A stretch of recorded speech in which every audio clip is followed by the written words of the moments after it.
Why is it that we don't trade with each other? Something that simple.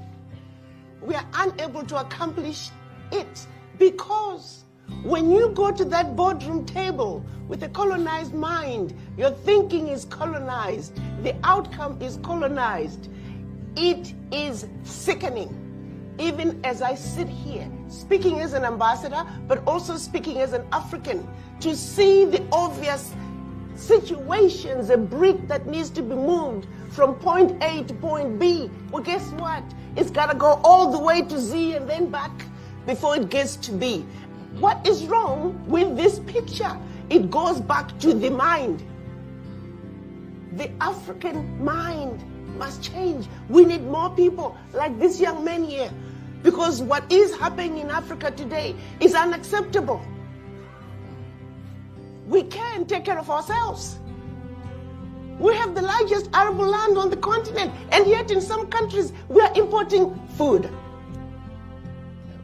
I sit in some meetings, I will be very honest with you, I am embarrassed. When you look at the things that we are doing as Africans, it's unacceptable. So yes, at the African Union level, we are talking about regional and continental integration. The buzz is there. We all know what needs to be done in order for Africa to move forward. I know there are others who talk about corruption. Oh yes, we know. We got corruption within the country. But while we are working on corruption within our continent, we must also ask for that corruption that has always been there, that is coming from outside. Because that's another corruption that nobody is talking about. They all make it look like, oh, corruption in Africa. Yes, we have corruption, but there's even more corruption coming from outside. I mean, some of you, if you ever have the opportunity to fly low above DRC or some of the Central African countries, you'll find tarmacs in the middle of the jungles. Those are the things I'm talking about, nobody ever talks about. Flights, 737s are flying right into the jungles of DRC, picking up the minerals and flying right out. In the areas of the Kasai, nobody can get to. Who is talking about those thieves? Nobody. There is so much more of that corruption.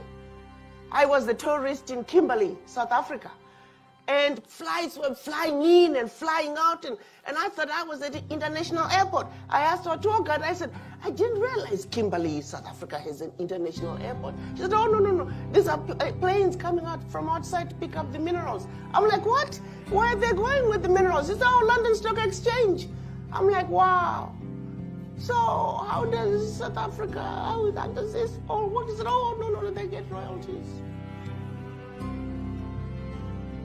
That, ladies and gentlemen, is the monster in the room. So while we try to work on regional and continental integration, those outsiders with ulterior motives are coming in quietly, creating conflicts. If you look like these Africans are beginning to get it together, next thing you know, there's an uprising. There's conflict here. We too, the Africans, must now wake up and smell the coffee and see what is being done to us and stop it in its tracks.